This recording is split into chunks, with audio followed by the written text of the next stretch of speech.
2023 is the year that I started my channel with buying the Porsche Macan. And since that time, I've bought an E39 M5, and over the past year, I've driven 36 cars. I've driven everything from EVs like the Kias and the Volvo C40, Polestar, multiple Teslas, all the way to sports cars, trucks, a little bit of everything. With this year coming to an end, I thought I'd share with you the best cars I've driven that I really loved, and also some of the cars that I wasn't all that enthusiastic about. And to be honest, I didn't really drive anything super terrible, but really at the bottom of the list is the Honda CR-V. Let's be fair, the Honda CR-V is just a mode of transportation to take you from point A to point B, so there's hardly anything for me to complain about. It's not like that vehicle was built for auto enthusiasts anyway, so it does the job well for what it was designed to do. But in terms of everything that I've driven, that is definitely at the bottom of the list. Up next is the Jeep Wrangler. Of course, it's an off-roader, highly capable one, but when it comes to driving, the fact that you can't really handle it well and it doesn't go in the direction that you point it towards, it's really not a good daily driver. Sure, you could daily drive it if you wanted to, but I would look elsewhere if I were you. The Jeep is definitely cool as an off-roader, but for city street driving, you're better off looking at something else. Next is the Maserati Ghibli. Not a great car by any means, looks fantastic, but the driving experience, the quality of the interior, the cheapness, what a disservice that is to the car. Can you imagine what the car would be like if it was actually as good as it looks? The Maserati Ghibli is such a disappointment. It's no wonder that you can get one for about $10,000 these days. The car is not nearly as cool as it looks, which is an absolute shame. A Ferrari-derived engine,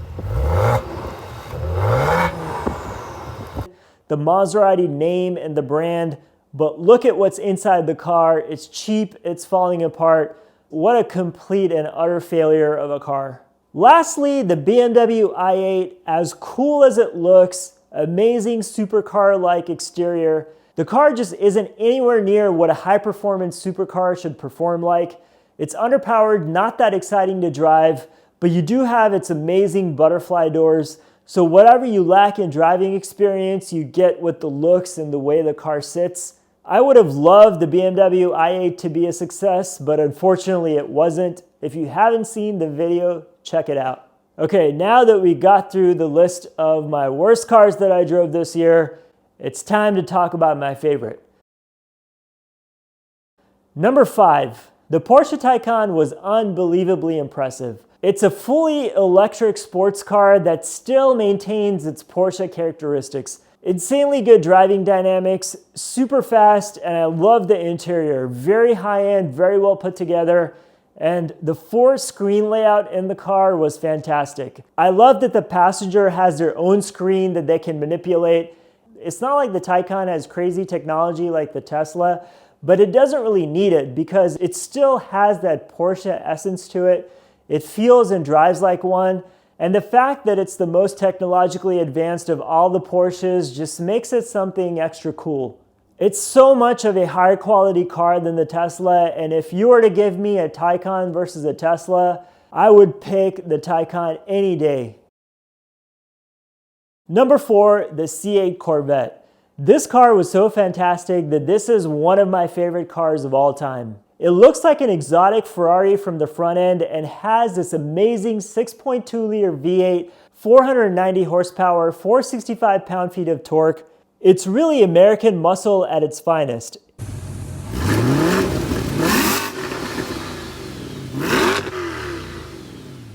It has an almost European feel to it with a great jet fighter-inspired cockpit. And of all the cars that I've driven, this is really a unique driving position and a cockpit layout. And the funny thing with the Corvette is even though it's a race car at heart, it drives so comfortably. You could easily drive it long distances. It's got great gas mileage.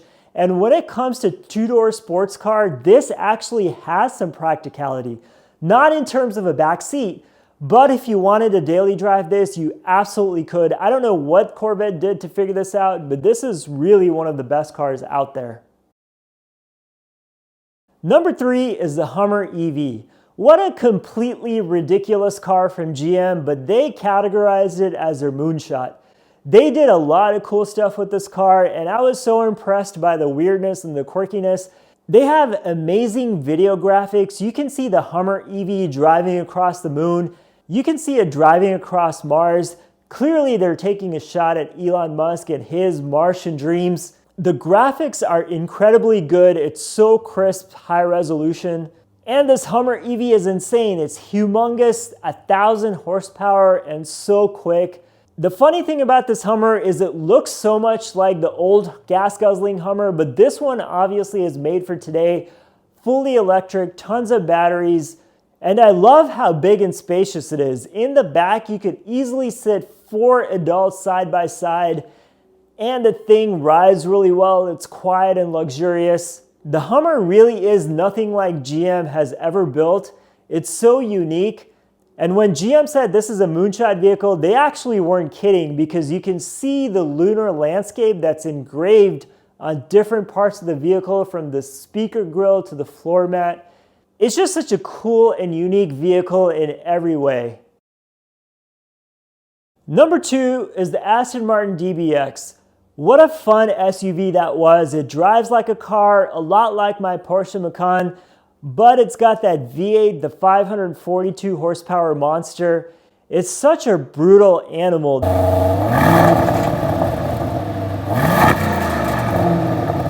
It sounds great, it's a wild ride, but it also rides super nice. It's really quiet and luxurious, very comfortable. And if you wanted to just tour around in it, you could. But if you wanted to mash the pedal at every stoplight, you can absolutely do that with the Sport Plus mode. The exhaust note in this thing is to die for. And when it comes to Aston Martins, this is one of the coolest creations that they have. I have a soft spot for Aston Martins. This one is just as stunning as any of their creations, and the fact that it's a practical SUV that can go to 0 to 60 in a little over 4 seconds. If you just needed one car that would be an exotic, a 4-door practical car, have a V8, and be extremely comfortable, I think the Aston Martin DBX is the only one that can check all of those boxes. Finally, my number 1 favorite car of this year has been the Porsche 911 GT3. It's not until you actually drive and experience one for yourself that you really understand why this car is so universally admired. This is a race car that's street legal. There's so much power, it's so loud, it's so aggressive, but the engine is insanely good. It revs so quickly.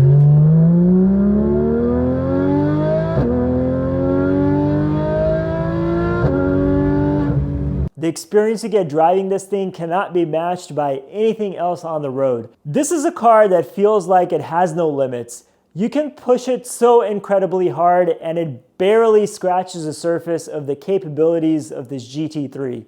I hope one day I can take it out to the track, because then I'll really get to experience what this is all about. But the thing with Porsche is that they make cars that are still livable on regular, ordinary roads. A GT3 is something that you could have as a daily driver if you wanted to. It would just be the most fun, boisterous, crazy daily driver that you've ever had. It feels like a go-kart. You can toss it around turns at any speed that you like. It never loses balance. And every time you get out of the car, you just have a huge smile on your face.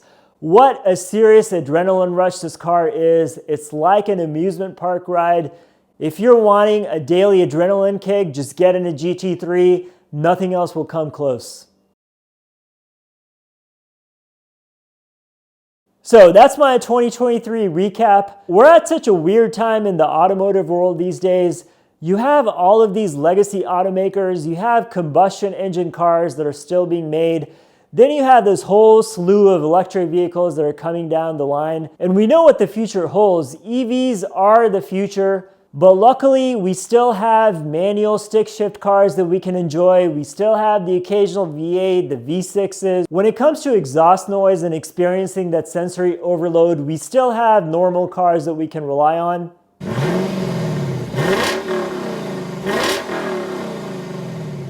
But you know what? With the electric vehicles that we have today, like the Taycan and the Hummer EV, and the Polestars, they're still finding ways to make things decently exciting. Put a lot of power in there, get your roller coaster thrills, and EVs don't have to be boring, which Tesla proved to us. I'm excited to see what's in store for EVs in 2024 and beyond. 2023 was a great year. Stay tuned for what's coming next year. I'll be sure to bring you a lot more content, but in the meantime, thank you for watching.